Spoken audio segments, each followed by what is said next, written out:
Okay, so the theme for the end of this month definitely is let's take it apart and stick and maintain it, because we've got 2 new riffs to go over.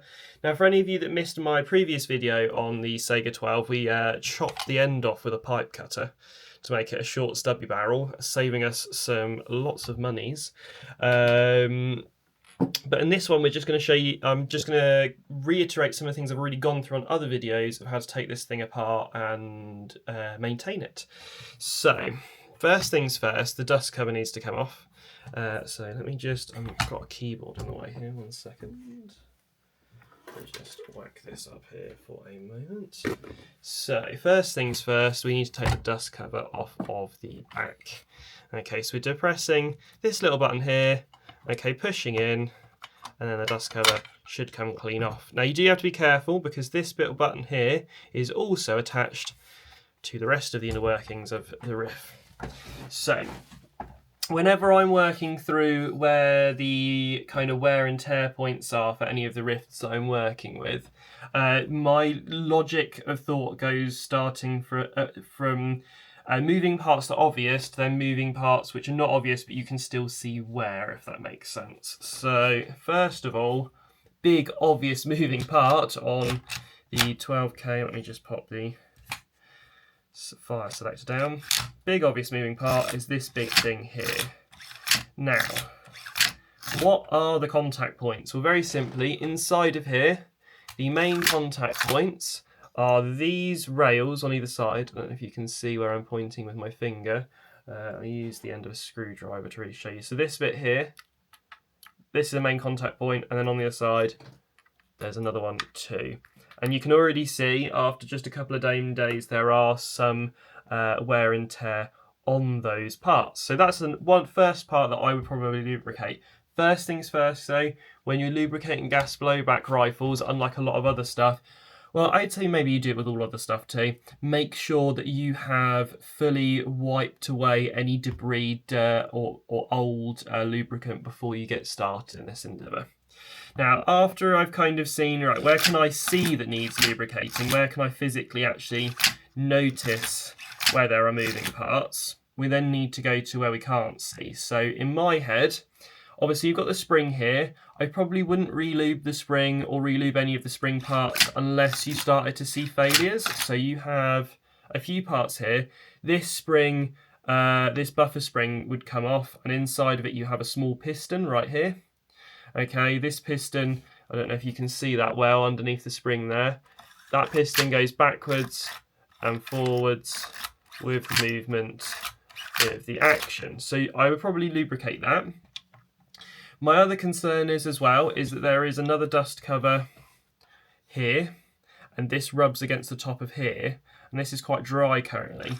Now at the moment I can't see any signs of wear and tear of it rubbing this part against this part, but I might stick some lubrication under that too, just because you don't want the wear to happen and get all these marks happening unless you have to. Obviously, if you're going for battle worn and battle torn, then you can do whatever the hell you'd like. That's absolutely fine. So, next part is we're just going to take this spring assembly out. So, for those, I'm just going to make sure you can see that properly. So, taking the bit that we pushed earlier as the dust catch, we're pushing that forwards, just like so. That takes it off a rail. You're lifting it up slightly so it misses the rail on the way back, and then pulling backwards. And that is one of your main recoil springs taken out of the way. Now, I believe there are 2 springs here, by the looks of things. Yes, there are 2 springs. You've got a forward spring. Is it 2 springs? 2 separate springs? Yes, these are indeed 2 separate springs. So you've got 2 separate springs. So if you were looking to replace your springs, which I might do in a future video for you all, those would be probably the 2 you're looking to do. Now at this point, we then have this channel here, which inside of it is already heavily lubricated from the factory, but again you could, if you've got dirt, grit, grime, wipe all of that out with a cloth, then reinsert. Again, I use mostly gun oil, the silicone gun oil from Abbey Gun Solutions. However, there are lots of other types of oil out there which are also good to use as well. Each type of lubrication you can buy will have a different job. I tend to use that one because for some reason I'd never had an issue using it on any application, but I would look into it if I was you, if you're looking to get more serious. So if you pull back on the charging handle now, there's no spring in the way, so it disconnects the nozzle, and then the kind of like almost bolt carrier assembly comes out. Now,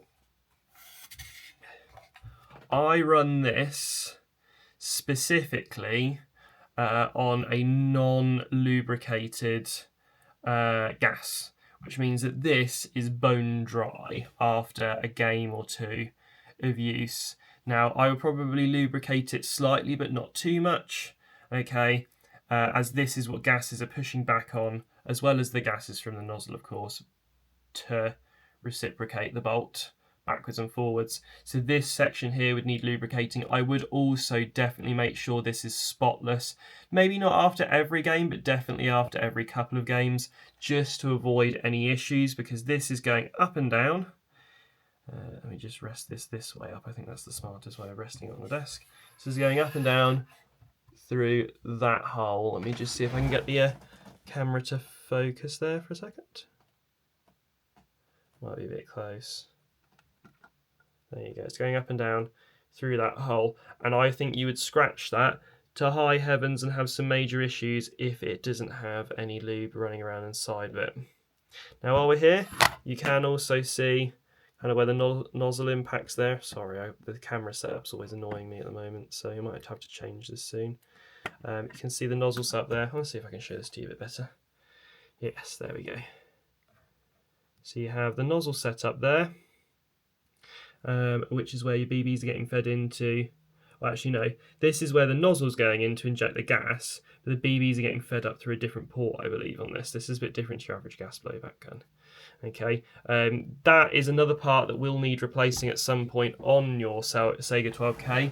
I have now officially seen 2 people's Saigas die during a game day, and I think the warning to you all is I've seen 2 Saigas die during a game day recently. Both of them have been running HPA.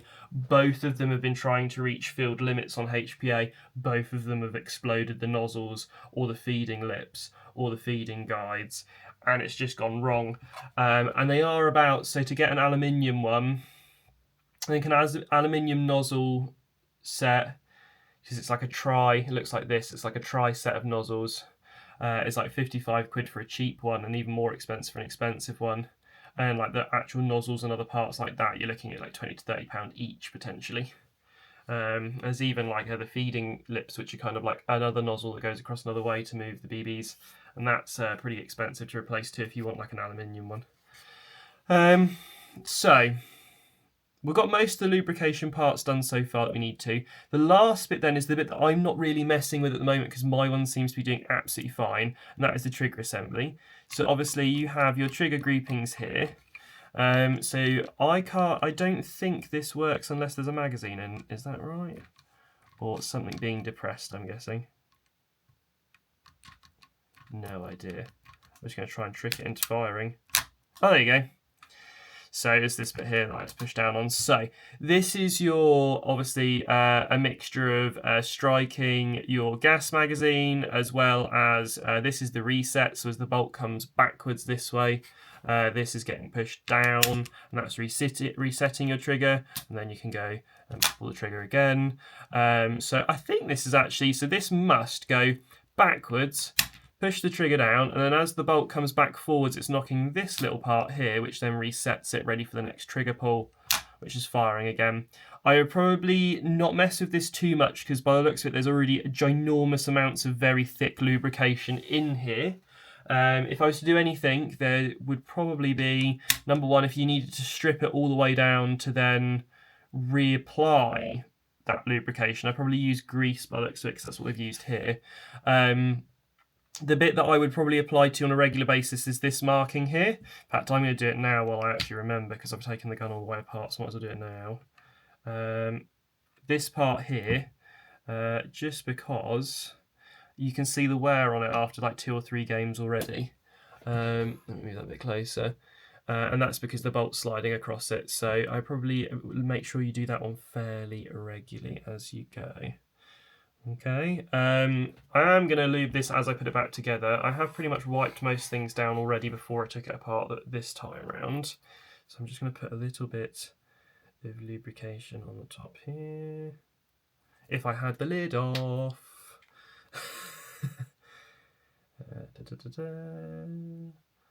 There you go, just a nice line there. Whack that in as well. Now this is the hardest part to put back together on this, because I found this out the hard way last time trying to do a video with this. So you need to make sure this entire system fits perfectly flat at the back before you start trying to push it forwards. The reason I say that is that it's very finicky to try and fit into place. So you need to make sure the whole bolt kind of group sits nice and flat. And it hooks in on both sides. There we go.